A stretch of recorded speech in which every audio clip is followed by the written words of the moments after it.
rápido. Então veja, como eu consigo romper essa barreira? Como eu consigo minimamente dar um salto de qualidade? E aqui eu queria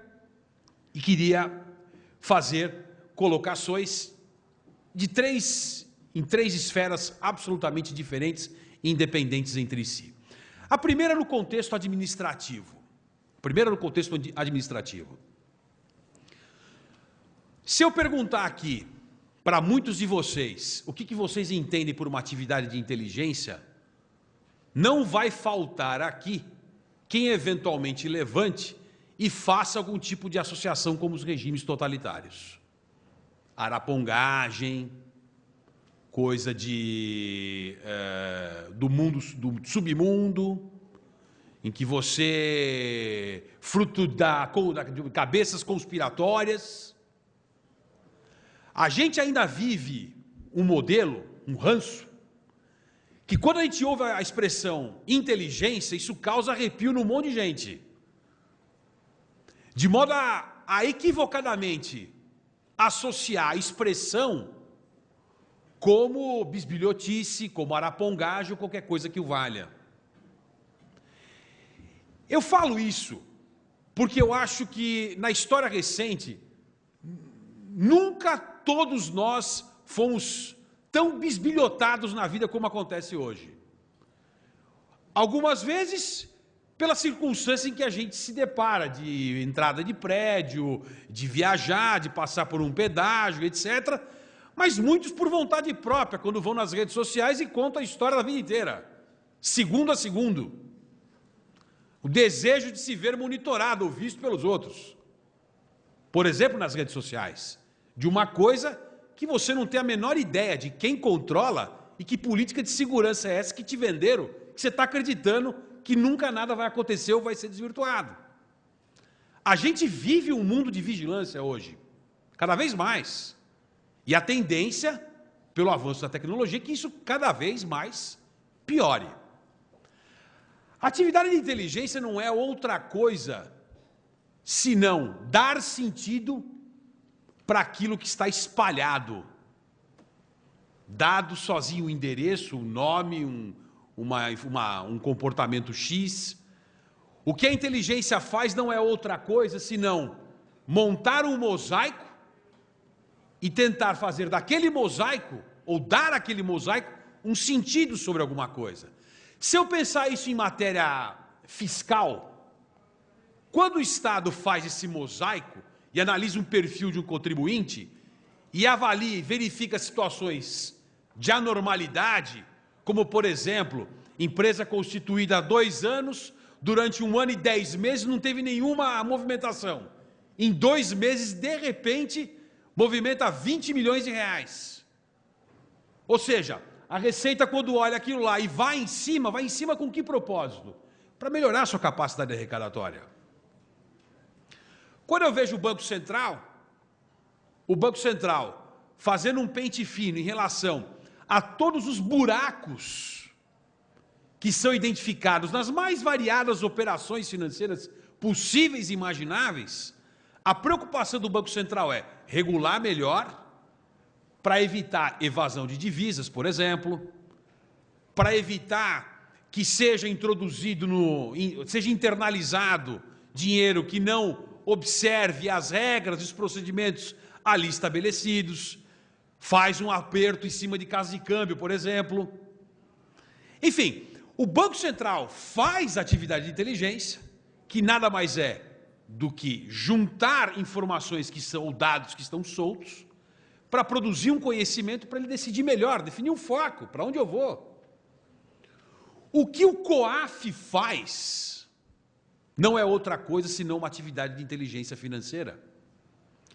Ele tem uma matriz de perfil, em que a preocupação dele é, a partir daquele perfil, daqueles filtros, identificar possíveis situações de dinheiro sujo ou suspeito de lavagem de dinheiro estarem circulando dentro do sistema financeiro. Qual é a primeira providência, a primeira função do COAF?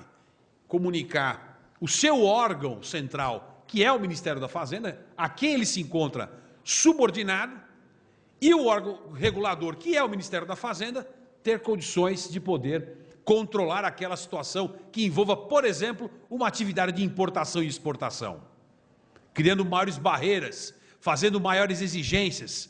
A política do gerente do banco: conheça seu cliente. Conheça seu cliente por quê? Porque a coisa mais comum que acontece, principalmente em cidade pequena no interior, quando você ganha a confiança do gerente, é de pegar um papel de abertura de conta e levar para casa para alguém assinar, e o cliente não tem a menor ideia de quem é que vai voltar preenchido naquele documento. Coisas simples, mas que tratadas ou gestadas dentro desse conceito de atividade de inteligência. Em relação à antilavagem, indiscutível o quanto que essa questão é importante. E vejo que, nessa perspectiva, o grande avanço que poderia haver é a possibilidade de dotar os órgãos administrativos do poder de congelamento administrativo dos bens.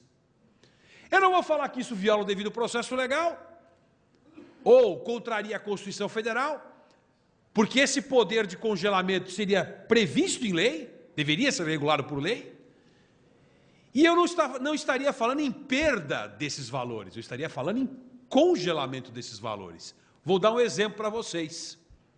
O ano passado, em fevereiro do ano passado, o Conselho de Segurança das Nações Unidas aprovou as resoluções 1970 e 1973 contra a Líbia e determinou que todos os países deveriam fazer verificações no sentido de identificar fundos da família Gaddafi nos seus sistemas financeiros nacionais. Por cargas d'água, o Banco Central brasileiro localizou recursos em nome daquelas pessoas em alguns fundos privados aqui no Brasil. No mundo inteiro, e aqui ainda a gente não deu esse salto, qualquer situação de anormalidade associada ao financiamento ao terrorismo, que era a premissa da resolução, o Estado pode perfeitamente congelar os bens, congela os recursos. Eu não estou tomando, eu não estou confiscando o recurso dele. Eu passo a partir dali a discutir a origem dele. Não estou acusando de lavagem de dinheiro, eu estou simplesmente questionando a origem daquele recurso. E dentro da minha capacidade, do meu poder regulatório, isso é absolutamente legítimo. Porque se eu sou um Estado que aderia a uma série de políticas e uma agenda internacional que me impõe uma série de compromissos para fortalecimento do modelo ou do sistema financeiro, por que eu não poderia congelar ou tornar indisponível provisoriamente aquele recurso? Ao interessado, sempre o judiciário vai estar de portas abertas para poder se discutir. Sempre. Absolutamente sempre. Agora, o que me impediria de fazê-lo? Como nós não temos essa possibilidade, o que fez o Estado brasileiro? Ao constatar, o Banco Central representou para a AGU, para a Advocacia Geral da União, que ingressou com uma ação civil inominada, com pedido de tutela antecipada, consistente no congelamento daqueles recursos que estavam presentes nos fundos em que a família Gaddafi tinha depositado. Então veja, vamos imaginar, e se eu levar em consideração que hoje um recurso circula em fração de segundos de um país para outro, essa providência que teve que ser tomada, por mais boa vontade que seja, no âmbito brasileiro, e eu acompanhei um pouco a distância, mas acompanhei um pouco essa circunstância específica, e posso segurar para vocês que em pelo menos 30 dias ninguém sabia o que fazer com isso daí. Faço, não faço, vai para quem, representa o Ministério Público, não representa, vai para a AGU, como é que eu resolvo esse imbróglio? E aí fizeram uma engenharia aí jurídica, mas na brincadeira, 30 dias pelo menos. Era mais do que o suficiente para que, quando essa decisão fosse deferida, não se encontrar nem enfim, né? nem qualquer digital de que aquele dinheiro, de algum dia, de algum jeito, ali se encontrava. Quando eu coloco essa questão da atividade de inteligência e a distingo da atividade de investigação, porque o trabalho da atividade de investigação, ele sempre pressupõe uma situação de fato, uma conduta de alguém. E a postura do Estado é reativa, começo a investigar. Quando eu trabalho com a perspectiva da atividade de inteligência, ela é proativa por natureza. A lei me defere conhecer isso. A lei está dizendo, COAF, você é um braço do órgão regulador, portanto, passe a olhar o sistema financeiro e a reconhecer as operações suspeitas e compartilhe esse conhecimento. Tanto isso é verdade que a Lei Complementar 105, que é a lei do acesso ao sigilo, a lei do sigilo bancário, a Lei Complementar 105, quando trata do compartilhamento do dado bancário protegido pelo sigilo com outros órgãos, o regime jurídico disso é o direito administrativo. Atividade de inteligência na essência, você não está investigando nada. Você simplesmente está compartilhando um conhecimento de uma situação X que pode permitir que a Receita passe a olhar com mais cuidado, que os outros órgãos façam uma verificação para saber se aquela pessoa está investigada. Mas quando a Lei Complementar 105 quis dizer que o dado bancário é meio de prova para ser produzido contra alguém, lá no artigo 14 diz o seguinte, aí meu amigo, você tem que ter ordem judicial. Eu consigo enxergar isso claramente, os dois universos na lei. Quando eu estou trabalhando com a perspectiva da investigação criminal, não existe instituto mais ritualizado e não tem como fugir disso do que o instituto da prova criminal. A prova criminal não pode ter surpresa. Por mais que eu não queira, que eu não concorde, que eu ache isso o fim da picada, não pode ter surpresa. Esse é o jogo. E esse é o jogo, não é um jogo só aqui. É um jogo no mundo inteiro. Que assim é colocado. Agora, quando eu trabalho com a outra perspectiva da atividade de inteligência proativa, que procura estabelecer os parâmetros para permitir decisões num plano mais macro, de criar mais dificuldades, a permitir, por exemplo, que medidas administrativas sejam tomadas e o dinheiro sujo fuja dali. Que ele saque. É como eu fazer uma operação abafa. Se eu quiser fazer num determinado lugar para prender alguma coisa, eu chego com uma quantidade enorme de policiais que eu vou acuar. O dinheiro é a mesma coisa.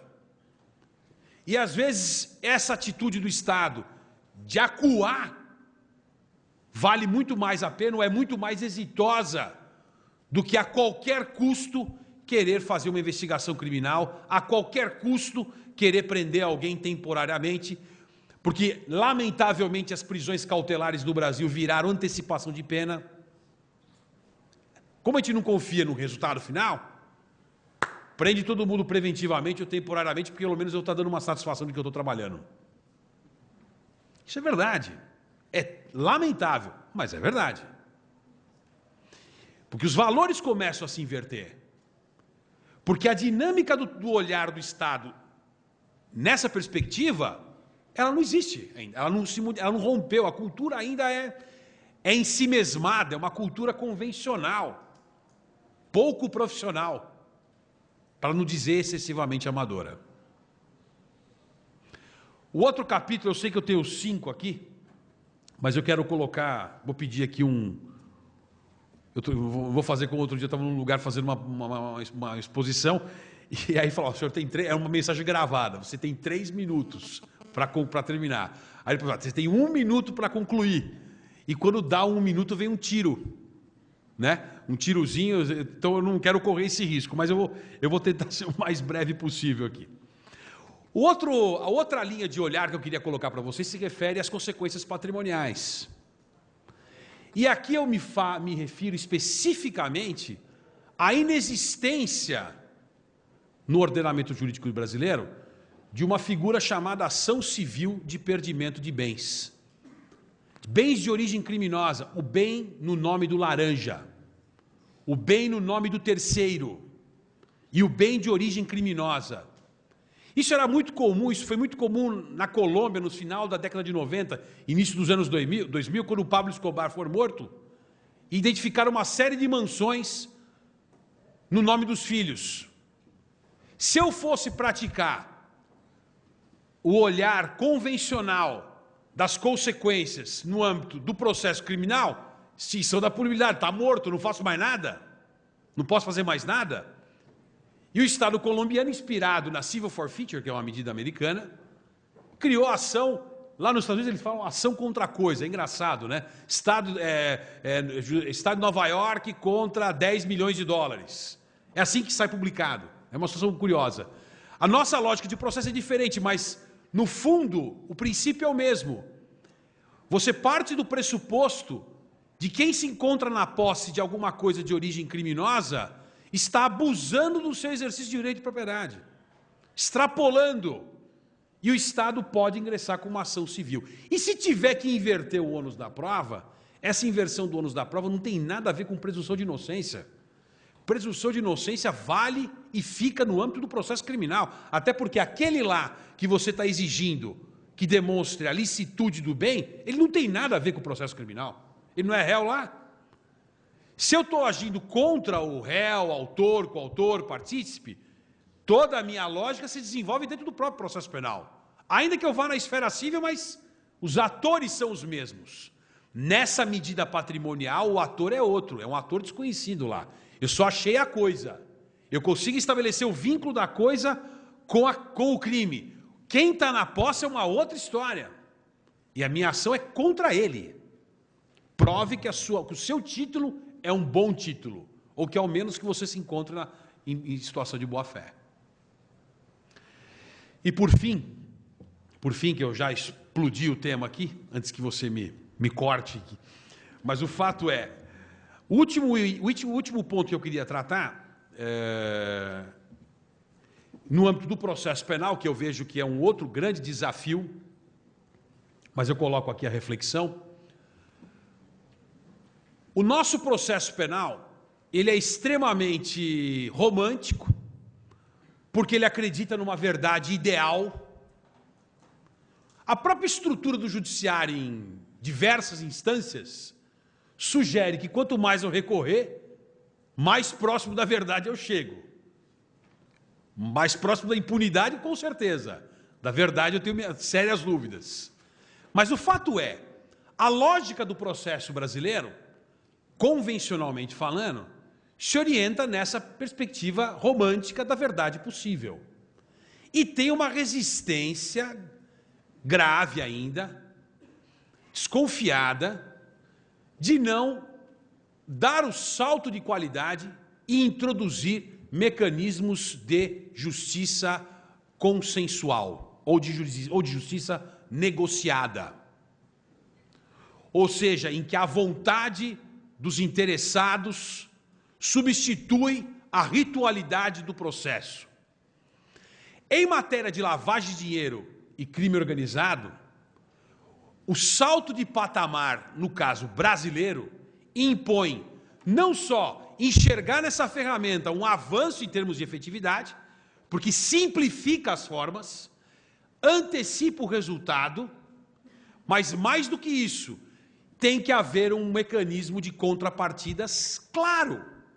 Hoje, passar por cagueta no Brasil leva você a correr o risco de morrer, porque o benefício que você tem em delatando, a não ser que você esteja num estágio de absoluta crise de consciência, mas dentro de um quadro em que o perfil do criminoso, nesses casos, tem uma característica muito particular, qual é o interesse hoje em delatar? Qual é o interesse? O cálculo dele é o seguinte: hoje eu fico um sexto, eu progrido, vou para a rua e vou usar o dinheiro. Essa é a conta. E ainda não saio com a peste de cagueta. A se acreditar que a incorporação desses mecanismos de justiça negociada de fato, e eu não tenho a menor dúvida em dizer, que de fato representa um salto de qualidade, em que o acordo me mostre aonde está o patrimônio, não é simplesmente, em matéria de crime organizado, não é simplesmente me dizer quem são os seus comparsas. Eu quero saber onde está o produto da atividade criminosa, para poder tomar algum tipo de providência.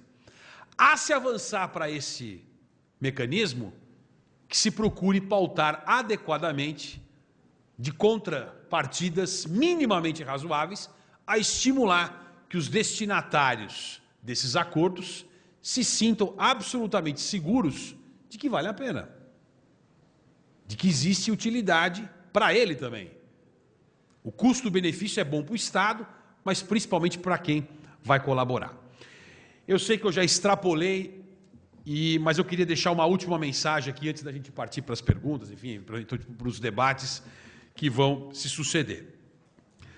É evidente que nós sempre aspiramos mudanças legislativas, é um processo contínuo de aperfeiçoamento.